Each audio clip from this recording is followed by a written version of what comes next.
Hey there! Welcome to our September newsletter. I'm really glad you've taken a few minutes to join me. I promise I'll keep us to 4 minutes. This month we're talking about plans. And, we make a lot of plans. We being women, we plan the doctor's appointments, we plan the house cleaning sometimes, we plan who's going to be where, what's going to be going on. And especially with school starting up, our schedules have probably already gotten pretty loaded up with things that we have to plan to be available for or to get somebody to. What happens, though, when your plans don't go according to your plan? What happens when your day gets misaligned with whatever it is you thought was going to happen? See, it's that I want to talk to you about this month. So often we make our plans and we forget to maybe seek out God in what it is that He might have us do with our days. Now, if you know anything about me, you know that I talk a lot about planning our days according to God's priorities. The priorities of spending time with Him first and getting ourselves nourished, spending time in our marriages if we're married, spending time with our children and developing our family if we have those little guys in our house, spending time taking care of our home, spending time being that light to others outside of our homes in the work that we do, the ministry we have, just in being Christians in the world. I teach a lot about that. But first and foremost, I always teach, what is God's will for you? What is it that He would have you do in a day, in a week, in a season of your life? And it's that I want to ask you to stop and think about this month. See, this has been an incredible season for me this past 4 months or so, and I've been writing about it on my blog.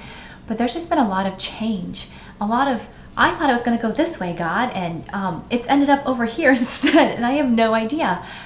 But all the while, God's been reminding me, not only are His plans sovereign, but that His plans give me life, that they give me that fullness of life that Christ died on the cross for me. And it's in that I want you to maybe take some time and rest.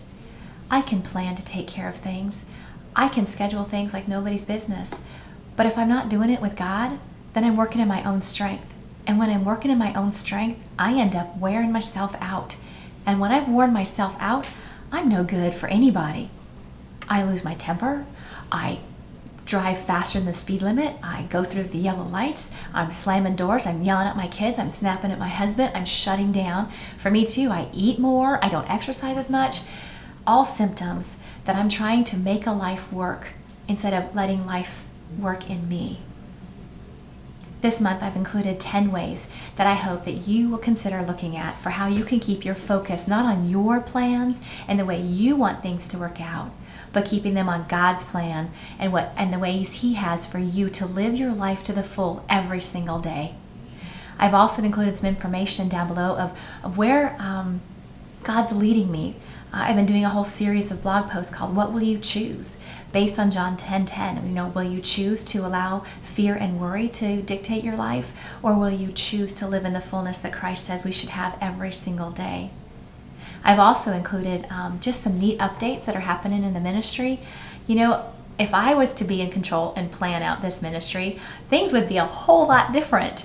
And I just can't wait to share with you what God's doing in this ministry and how He's growing it. One of our newest plans is that we're inviting you in whatever ministry or idea or event that you have to come and share with us so that we can promote you for free because we believe in God's will being played out in the lives of women that we serve. And if that's what's happening for you in your life, I want to shout it out to the rest of the world. Ladies, I know things are busy right now, and I thank you for taking this time. I am praying that you will follow God's will for your life this month and that your focus will be on Him. I'll be praying for you.